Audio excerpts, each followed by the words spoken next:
Non, alors, je suis ravi d'être là, à la demande de Marthe, de Xavier.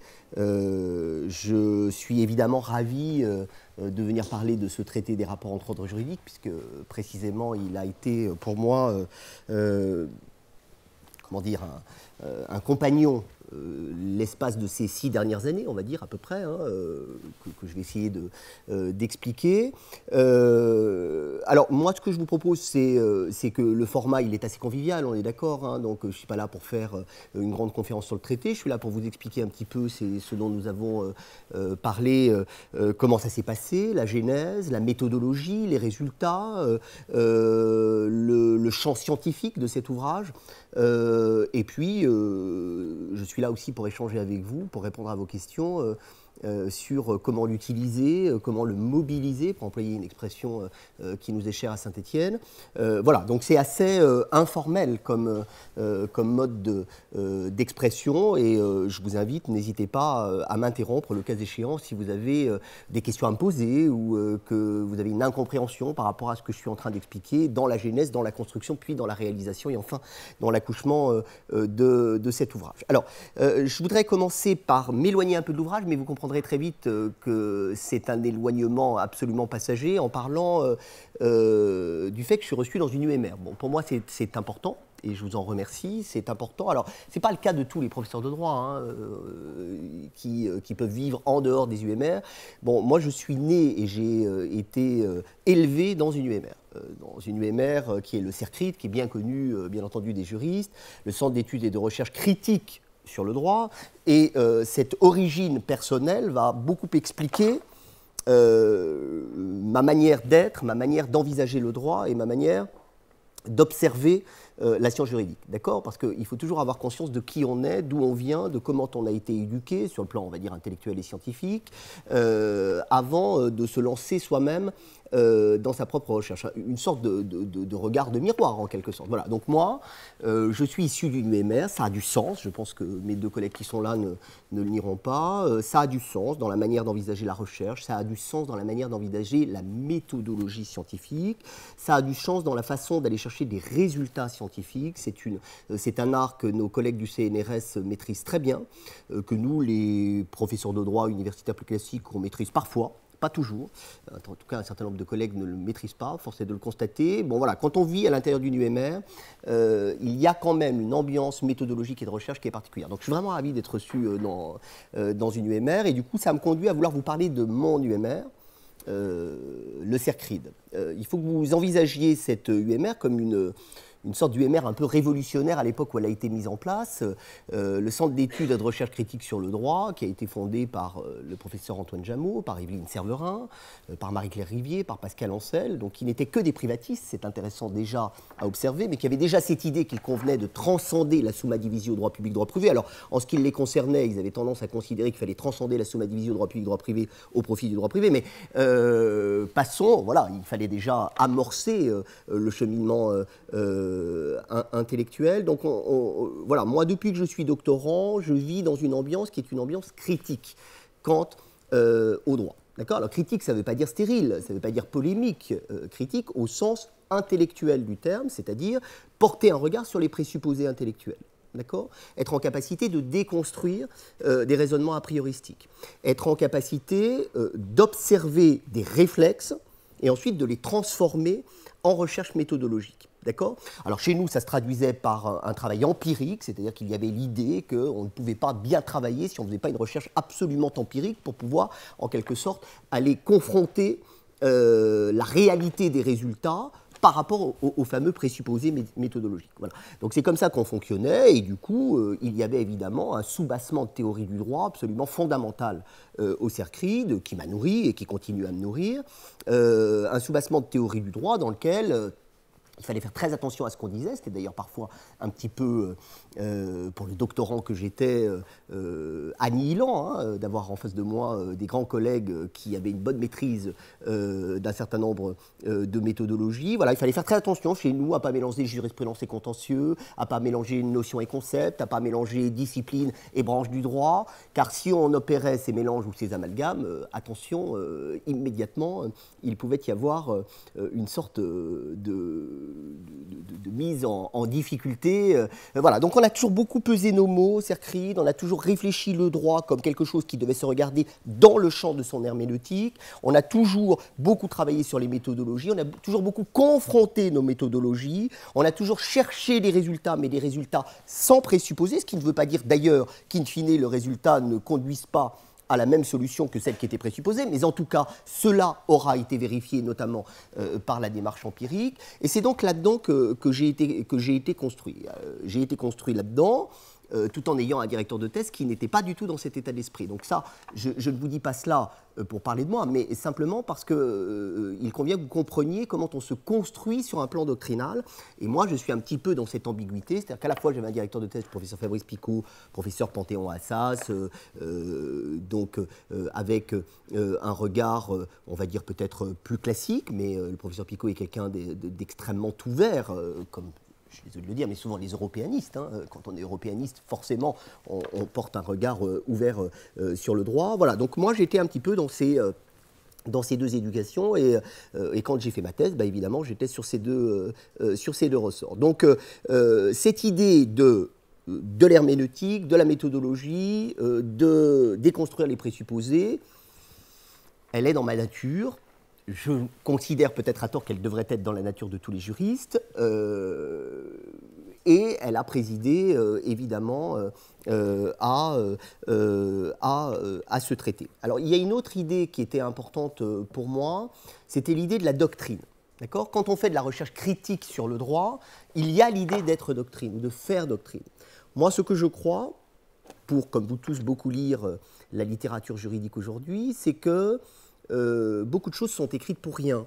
D'accord ? C'est-à-dire qu'il y a beaucoup de collègues qui écrivent, certainement de manière très synthétique et intéressante du point de vue de la synthèse, mais qui manquent certainement d'un peu de créativité dans leur manière de regarder. Alors ça peut paraître très prétentieux de dire cela, parce que qui est-on pour pouvoir juger du travail d'un collègue ou de sa créativité ? Mais bon, en tout état de cause, j'observe, moi, que 80%, voire 90% de ce que nous lisons, quand on a fini l'article, la contribution, voire l'ouvrage, et qu'on se pose la question de savoir ce que ça nous a apporté, c'est assez difficile de le dire. D'accord ? Oui, il y a eu un travail synthétique intéressant, il y a eu peut-être même une mise en perspective, pas toujours, mais de temps en temps. Souvent, et ça, je pense que Xavier sera d'accord avec moi, sans soubassement théorique suffisant pour que, alors lui dirait cadre conceptuel, moi je vais dire soubassement théorique suffisant pour que ça ait du sens et que précisément ça puisse générer de la méthodologie derrière. Voilà, et moi c'est vrai que je me pose toujours la question quand j'écris, et du coup là je sais qu'on s'adresse aussi à des doctorants, de savoir ce que j'apporte à minima sur le sujet que je suis en train d'essayer de traiter, d'accord ? Il faut avoir bien conscience qu'on n'est pas des génies et qu'il n'y a pas de raison qu'on découvre des choses que d'autres n'ont pas découvert avant soi, mais quand même, il faut quand même toujours se poser la question de savoir où est sa ligne, où est sa démonstration, et où est-ce qu'on va, et qu'est-ce que, le cas échéant, on apporte, même si c'est peu de choses, sur le plan juridique. Donc c'est ça pour moi faire doctrine, et d'une certaine manière, pour moi, ce traité n'avait pas de sens s'il ne faisait pas doctrine. D'accord ? Et c'est aussi la raison pour laquelle je voulais qu'il fasse doctrine, mais doctrine dans sa diversité. C'est-à-dire que je ne voulais pas que ce soit un objet militant. Je ne voulais pas que ce soit un objet qui aille dans un sens qui pourrait éventuellement être le sens que j'affectionne moi, ou qui correspond à ma manière de penser, qui n'a finalement en soi pas d'intérêt. D'accord ? C'est une opinion, c'est un regard, c'est une méthodologie particulière, idoine, le cas échéant, mais qui n'est pas plus intéressante qu'une autre méthodologie, une autre manière, une autre opinion. Voilà, donc je voulais que ça fasse doctrine. Et par conséquent, je voulais effectivement qu'il y ait des apports des uns et des autres. Et je voulais en même temps que la diversité de la représentation doctrinale soit présente, et bien entendu aussi les désaccords, les regards divers, et au bout du compte, pour proposer une forme de photographie à un moment donné de la doctrine française et internationale sur un objet déterminé. D'accord ? Et comme toute photographie, elle est obsolète au moment même où elle est prise. Vous voyez ce que je veux dire, hein? C'est-à-dire une seconde après, peut-être que ce panorama peut avoir évolué, peut être différent, particulièrement sur un objet comme celui-ci.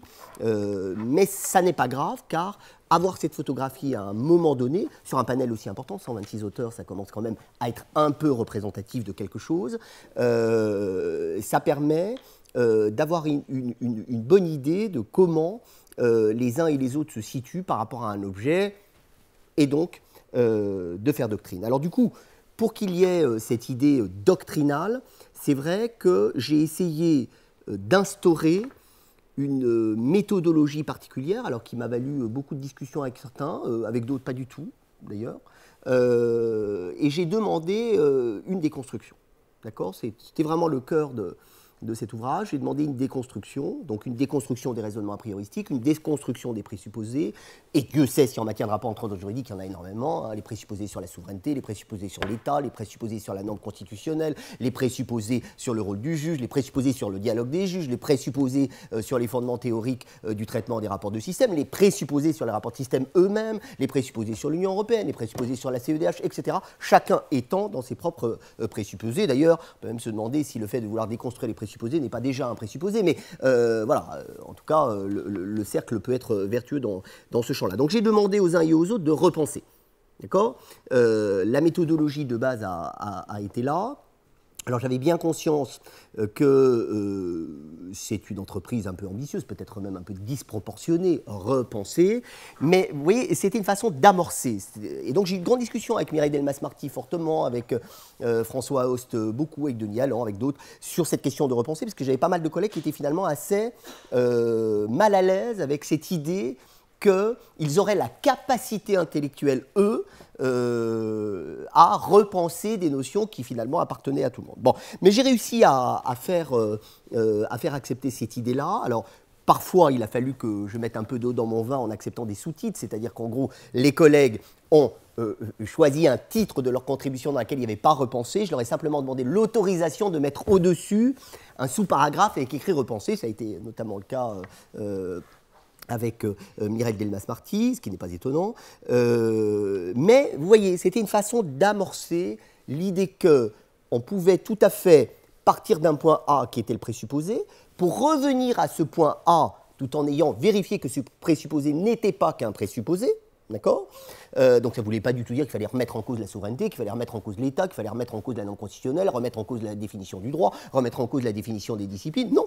Mais en tout cas, vérifier tout cela pour, in fine, éventuellement, revenir à l'endroit initial, mais après une vérification précise et méthodologique. Et je crois que, et ça a été, à mon avis, un des apports essentiels de cet ouvrage, c'est que tout le monde a vraiment joué le jeu. Alors, sur 126, on va dire tout le monde, presque tout le monde, voilà, parce qu'il y a ceux qui, évidemment, ont moyennement repensé, mais quand même, dans l'ensemble, je trouve que les collègues ont vraiment joué le jeu, et du coup, on a quand même un ouvrage, malgré le fait qu'il contienne 126 auteurs, qui est assez cohérent de ce point de vue-là. Parce que l'une des grandes difficultés quand on construit un ouvrage comme celui-ci, c'est d'y trouver une cohérence. Donc même s'il y a une cohérence par l'objet, puisque tout le monde est censé traiter d'un même objet, voilà, moi, ma grande bataille pendant ces années, ça a été justement d'essayer de construire la cohérence de l'ouvrage pour que derrière, on puisse en tirer quelque chose. Bon. Donc une fois que cet élément-là a été mis dans la tête de l'ensemble des auteurs, je crois qu'on peut se mettre à parler de l'objet lui-même. Alors pourquoi cet objet est-il si intéressant? Bon, tout à l'heure, Xavier me présentait comme un administrativiste. C'est vrai que d'origine, je suis administrativiste. Et c'est vrai que j'ai fait une thèse de droit administratif et droit constitutionnel ouvert sur le droit de l'Union européenne. Bon, voilà. Et du coup, un peu comme Pascal Demier, on est un peu des sourciers, quoi. C'est-à-dire qu'on est un peu des spécialistes des sources. Ou des sorciers, je ne sais pas. Voilà, en tout cas, on accepte cette idée que nous sommes à la croisée des droits et que nous sommes aussi dans un socle qui est celui du métissage des droits, y compris d'ailleurs droit privé et droit public. Bon, donc les rapports entre ordres juridiques, c'est très intéressant parce que d'abord, ça concerne tous les juristes. Il n'y a pas un juriste, quelle que soit sa discipline, qui peut dire ben moi, la question des rapports entre ordres juridiques ne m'impacte pas, ne m'intéresse pas. Il y a même des disciplines qui ont été absolument, et j'emploie le terme à dessein, phagocyté par les effets, les conséquences des rapports entre juridiques. Prenons l'exemple du droit international privé. C'est très impressionnant, le droit international privé. Alors là, on entre dans une spécificité particulière, c'est que le droit international privé, il a été absolument bouleversé par l'européanisation du droit international privé, notamment avec les règlements Bruxelles, mais si vous voulez, on a là une discipline qui a muté complètement, c'est-à-dire qui n'a plus rien à voir avec ce qu'elle était, ce qui explique d'ailleurs que ce sont souvent les déipistes avec les civilistes qui ont été le plus hostiles à l'européanisation du droit, parce que précisément leur discipline a été entièrement renversée par ce phénomène. Donc il n'y a pas de discipline qui n'est pas impactée, il n'y a pas de notion qui n'est pas impactée, et effectivement, la question des rapports entre ordres juridiques, elle impacte notre conception du droit, notre conception des outils, notre conception des instruments, notre conception des notions fondamentales. Et de ce point de vue, elle transcende tout, en quelque sorte. Elle transcende la summa divisio droit public, droit privé, elle transcende les disciplines, elle transcende les écoles scientifiques, et du coup, elle est évidemment un de ces rares objets absolument communs, mais sur lequel on peut porter des regards différents selon l'endroit où on se situe. D'accord ? Bien entendu, de ce point de vue, les rapports entre ordres juridiques nous apprennent beaucoup sur nous-mêmes, sur notre discipline, sur nos méthodologies, sur nos instruments, etc., etc. Par le prisme des rapports entre ordres juridiques, on peut observer beaucoup de choses sur notre propre regard à l'égard de notre discipline, du droit, etc. D'accord ? Parce que ça nous oblige à la confrontation. Hein, et si ça nous oblige à la confrontation, ça nous oblige donc à une forme de remise en cause et partant à une reconstruction des regards. Bon, voilà. Et du coup, cet ouvrage, il est ça. Cet ouvrage, il transcende. Et c'est peut-être pour ça aussi qu'il intéresse beaucoup, puisque c'est vrai que pour l'instant j'ai la chance d'être beaucoup invité, etc., pour parler de cet ouvrage et de l'observer qui l'intéresse beaucoup, parce qu'il n'est pas un ouvrage qui concerne les privatistes ou les publicistes, il n'est pas un ouvrage qui concerne les juges ou les professeurs, il n'est pas un ouvrage de droit interne pur, il n'est pas un ouvrage de droit européen pur, il est tout ça, et effectivement, il vise à essayer traiter, ce serait peut-être un grand mot, mais en tout cas, au moins, il vise à essayer d'aborder toutes les questions du droit. J'imagine qu'il y en a certaines qui ont été oubliées et qui, en tout cas, ne peuvent pas se résumer dans leur traitement au prisme des rapports entre juridiques, évidemment. Mais en tout cas, il vise à balayer et à porter un regard général sur le droit. Et finalement, on se pose assez peu de questions dans nos quotidiens de juristes sur les grands fondamentaux qui font notre pensée, qui font nos instruments, qui font nos outils, qui font notre méthodologie. Donc je trouve que l'un des résultats de cet ouvrage, c'est qu'il nous oblige à nous confronter à tout cela. D'accord ? Alors voilà, bon, ça c'est un petit peu comment l'ouvrage a été envisagé, comment il a été travaillé avec les auteurs, donc les auteurs dont certains sont autour de cette table, dont ceux dont je me réjouis beaucoup. Alors pour reparler précisément de la genèse de cet ouvrage, le but était de construire un magasin d'idées, d'accord ? Pas plus que ça, pas moins que ça, mais pas plus que cela, d'accord ? Donc c'est vrai qu'on a appelé cet ouvrage traité en lien avec l'éditeur parce qu'effectivement il y avait une forme d'exhaustivité sur le sujet et que dès lors il avait une vocation possible à être un traité, mais il avait un but initial qui était celui d'être un magasin d'idées, d'accord ? C'est-à-dire en gros, oui, il n'y a pas de sommaire particulier parce que c'est pas un ouvrage qu'il faut lire dans sa linéarité. Vous êtes en train de travailler sur un sujet, vous pouvez être sûr que sur le thème sur lequel vous êtes en train de travailler, vous avez quelque chose dans cet ouvrage qui va vous aider, qui va vous permettre de construire votre pensée ou de la confronter ou d'être en désaccord. Voilà, mais c'est un ouvrage qui se feuillette, qui a pour but de proposer un certain nombre de positionnements sur ce sujet. Alors du coup, quand on propose un tel ouvrage, il faut évidemment trouver le bon éditeur, ce qui est quand même toute la difficulté que l'on peut avoir, alors que tout le monde connaît. Bon, là, c'est vrai que moi, j'ai eu la chance de rencontrer Emmanuel Filiberti et Sidonie Doireau chez LGDJ, qui ont complètement suivi. Elles sont d'ailleurs, enfin, Sidonie Doireau est d'ailleurs venue au grand colloque qui a été organisé à Saint-Étienne sur le dit traité, donc qui ont complètement suivi ce projet, qui l'ont aidé, qui ont accepté que ce soit un projet sur du temps long et qui n'ont pas abandonné le projet même quand elles ont vu arriver le pavé. Donc ça c'est évidemment très important, d'autant que le temps long sur un ouvrage comme celui-ci, c'est un temps complexe, hein. Vous savez, en 4-5 ans, dans la vie des uns et des autres, il peut se passer beaucoup de choses, hein. Donc dans la vie des auteurs, il peut se passer beaucoup de choses, hein. Il y a des gens qui ont oublié ce sur quoi on leur avait demandé d'écrire. Il y a des gens qui ont eu des problématiques personnelles pendant ces 3 ou 4 ans et qui du coup sont plus disponibles. Il y a des gens qui sont tombés malades pendant les 4 ans. Bon, moi j'ai eu des échanges. Oui, Michel Van de Kerkhove. Voilà, moi j'ai eu des échanges avec Michel Van de Kerkhove, j'ai eu la chance d'être en lien avec lui. Et voilà. Bon, donc vous voyez à peu près, hein, c'est un temps long, c'est un temps doctrinal long et il faut tenir ce temps-là avec des auteurs qui... voilà, moi le conseil que je vous donne pour tous ceux d'entre vous qui se lanceront dans un projet éditorial de cette nature, c'est quand vous avez les auteurs, il faut les tenir, hein. Il faut les tenir, il ne faut pas les lâcher, hein, parce que sinon, si vous les lâchez un peu, voilà, il faut obtenir absolument leur contribution le plus rapidement possible. C'est vrai qu'avec Madame Delmas-Marty, par exemple, avec laquelle j'ai des liens particuliers, voilà, je vous laisse sa contribution absolument, donc je ne l'ai pas lâché tant que je ne l'ai pas eu. Voilà, il faut effectivement faire attention à ça. Alors ensuite, l'ouvrage il s'est construit avec les auteurs eux-mêmes, c'est-à-dire que moi, j'avais un panel d'auteurs que je voulais absolument. D'accord, vous savez, le fantasme. Voilà, il y avait une trentaine ou une quarantaine d'auteurs dont je considérais que sur le sujet, ils avaient dit des choses intéressantes et que je voulais absolument. Je ne pouvais pas me passer dans cet ouvrage de Madame Delmas-Marty, bien entendu, de François Hostet, de Michel Van de Kerkhove, de Denis Simon, de Xavier Magnon, je ne le dis pas parce qu'il est à ma gauche, de Pascal Demier, etc. Il y avait un certain nombre d'auteurs, d'Alain Pellet, il y avait un certain nombre d'auteurs que je voulais, de Bruno Genevois, toutes choses égales par ailleurs, il y avait un certain nombre d'auteurs que je voulais absolument. Ensuite, il y a aussi la rencontre avec des auteurs qui m'a conduit à rencontrer d'autres auteurs, hein. Estelle, par exemple, effectivement, c'est une rencontre indirecte par le biais de Rostan Mehdi. Et puis ensuite, il y a eu des discussions avec les auteurs qui ont conduit à faire évoluer l'ouvrage. Parce que si vous voulez, on ne peut pas soi-même dire, bon, on porte un regard de déconstruction, d'accord ?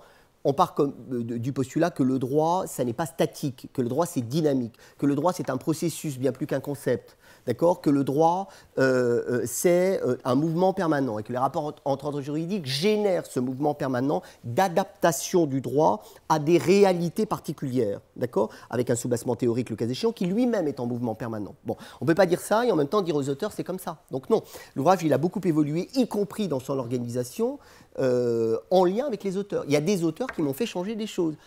Madame Delmas-Marty, pour ne pas la citer, a absolument participé à l'organisation de l'ouvrage, puisque c'est elle qui m'a fait faire un chapitre préliminaire sur repenser les instruments, puisque précisément elle ne voulait pas être repensée dans les notions, parce que pour elle, la notion de notion est en soi un problème.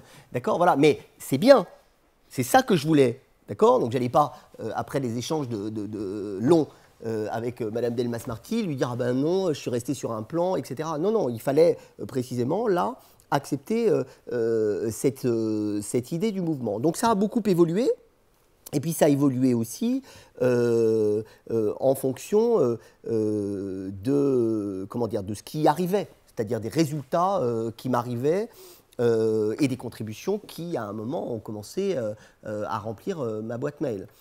Pourquoi ? Parce que la difficulté, quand vous êtes directeur scientifique d'un ouvrage, et vous avez deux manières de le faire, tous ceux qui sont autour de la table, enfin qui l'ont fait, le savent, soit vous êtes un directeur scientifique passif, c'est-à-dire vous recevez les contributions et vous les publiez, soit vous êtes un directeur scientifique actif, voire proactif, qu'on pourrait qualifier de pénible. Pourquoi ? Parce que c'est votre bébé, parce que je ne sais pas quoi, parce que vous y avez mis beaucoup de choses, y compris sur un plan psychanalytique, et que, du coup, si ça ne va pas, ça ne va pas.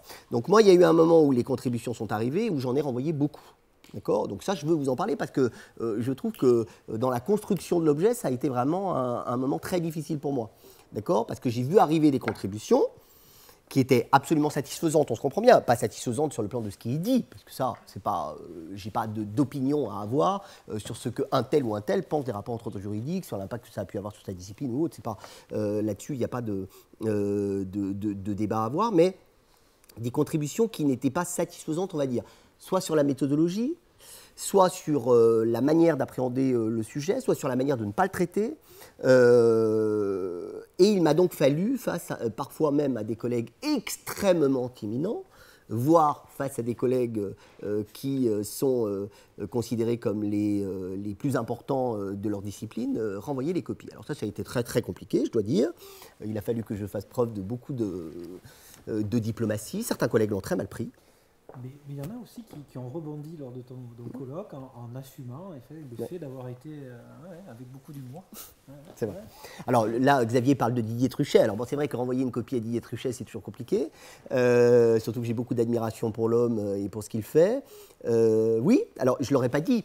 Mais c'est lui. Alors pendant le colloque, il a dit moi, Baptiste Bonnet, il m'a renvoyé ma contribution en mettant 8 sur 20 peut mieux faire. C'est ses mots, hein. C'est évidemment pas ce que j'ai fait. Mais ça m'allait pas, pour plein de raisons. Donc du coup, effectivement, je lui ai expliqué dans un très long mail. Ensuite, on a eu des échanges, pourquoi ça n'allait pas, les directions dans lesquelles j'aurais souhaité que ça aille, sans lui dire ce que je souhaitais qu'il pense, hein, on se comprend bien.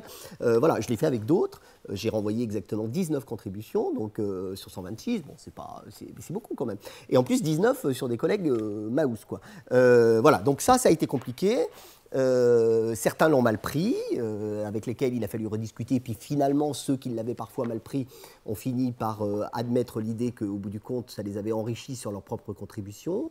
Il y a eu des collègues avec lesquels ça a été très compliqué, mais voilà, ça fait partie d'un ouvrage de déconstruction, on est bien d'accord. C'est-à-dire qu'à partir du moment où vous voulez déconstruire, remettre en cause les présupposés, à partir du moment où vous faites une vraie direction scientifique sur un ouvrage, c'est ce qui explique que ça a été aussi pénible pour moi. C'est-à-dire que, voilà, on en sort exempt, mais bon, qu'est-ce que vous voulez en même temps, le projet, je l'ai voulu, hein, donc il faut que je l'assume.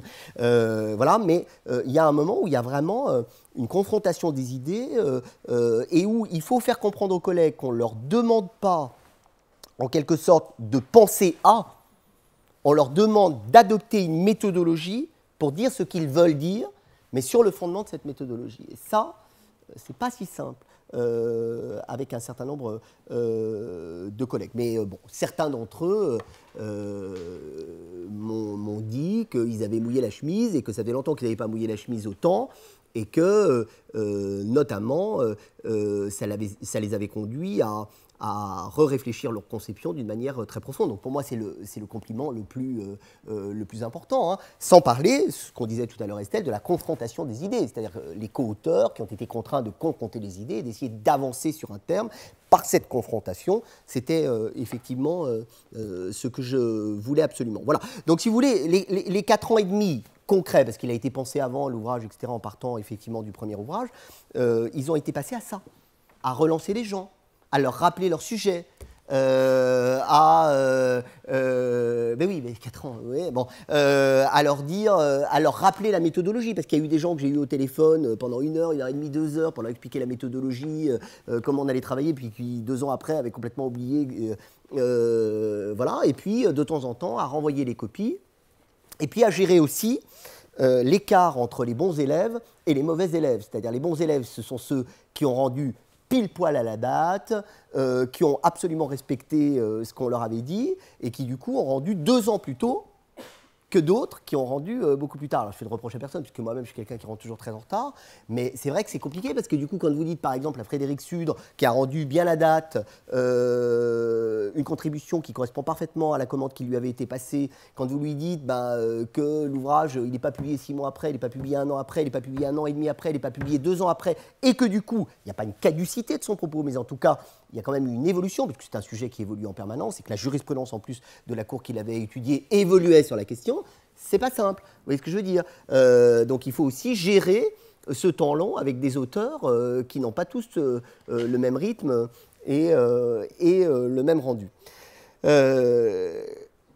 Alors, on parlait des confrontations tout à l'heure. Moi, j'ai voulu aussi que ce soit un ouvrage de dialogue, et singulièrement un ouvrage de dialogue entre les disciplines, de dialogue entre les juges, de dialogue entre les systèmes. D'accord ? Donc c'est pour ça qu'il a un angle comparatiste très important, qui a d'ailleurs été essentiellement géré par une comparatiste évidemment très importante qu'est Constance Grève, parce que moi-même je ne suis pas comparatiste, il y a un moment il faut aussi connaître ses propres limites. Hein. Voilà, donc bon, moi j'ai eu la chance là aussi d'une magnifique rencontre avec Constance Grève, et qui a donc géré le champ comparatiste au maximum, et ce qui fait que le champ comparatiste de l'ouvrage est très important. On a beaucoup travaillé sur des questionnaires, sur une manière d'envisager le droit comparé dans l'ouvrage, parce qu'il bon, y a des méthodologies avec le droit comparé aussi, et la difficulté c'est que là, on est sur deux méthodologies qui se confrontent. C'est-à-dire la méthodologie des rapports de système face à la méthodologie du droit comparé.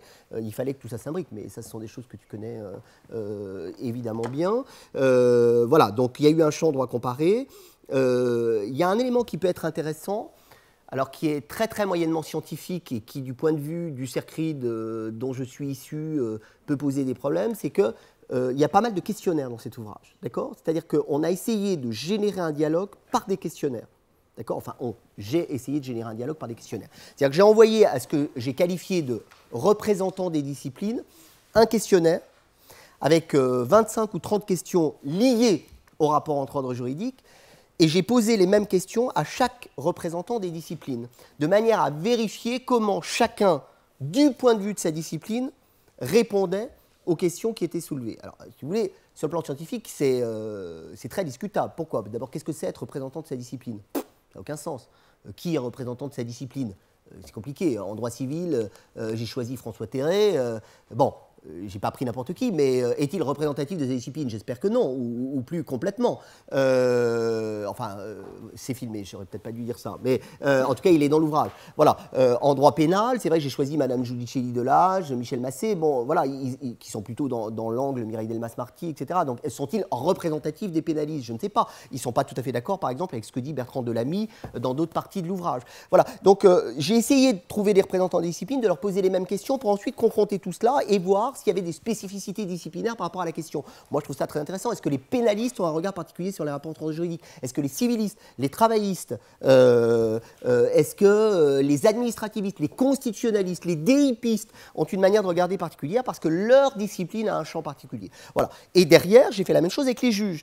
Et avec Constance Grève, on a interrogé une vingtaine de juges constitutionnels européens auxquels on a posé les mêmes questions pour, en fonction de leur système juridique, dualiste, moniste, pluraliste, schmurtz, parce qu'il y a de plus en plus de systèmes hybrides qui sont finalement rien de tout cela, de voir comment ils réagissaient. On a fait se confronter le vice-président du Conseil d'État et le président de la Cour de justice de l'Union européenne. On a fait se confronter une juge à la Cour européenne des droits de l'homme avec un juge à la Cour de justice de l'Union européenne. Voilà, c'était l'idée de générer des métissages, d'accord ? Alors, le dialogue est peut-être un grand mot. Pourquoi ? Parce que je n'ai pas pu, évidemment, mettre ces gens autour de la table pour qu'ils dialoguent vraiment. Ça a été des dialogues parallèles. Mais bon, c'est déjà une amorce de regard les uns sur les autres, puisque chacun a pu lire la contribution de l'autre, d'accord ? Et aurait pu, le cas échéant, réagir à ce que les autres auteurs ont pu écrire. Mais sur le plan scientifique, je suis tout à fait d'accord pour dire que c'est moyen.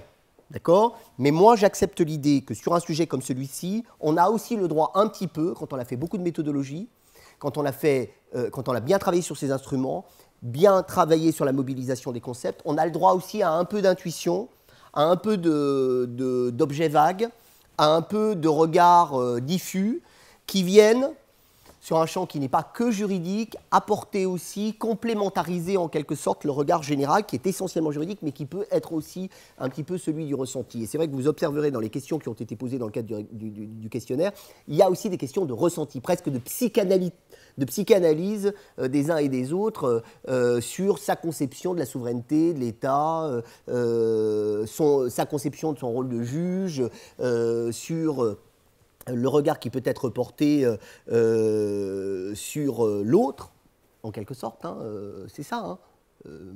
Bon, je ne veux pas déflorer ce que je vais dire demain, mais monisme, dualisme, pluralisme, à la base, c'est de la philosophie. Hein.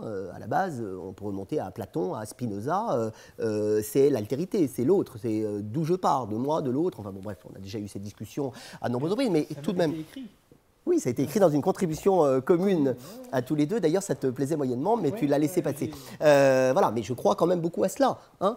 Quand je porte un regard, est-ce que je le porte en partant de moi, ou est-ce que j'accepte aussi de déporter le regard, hein.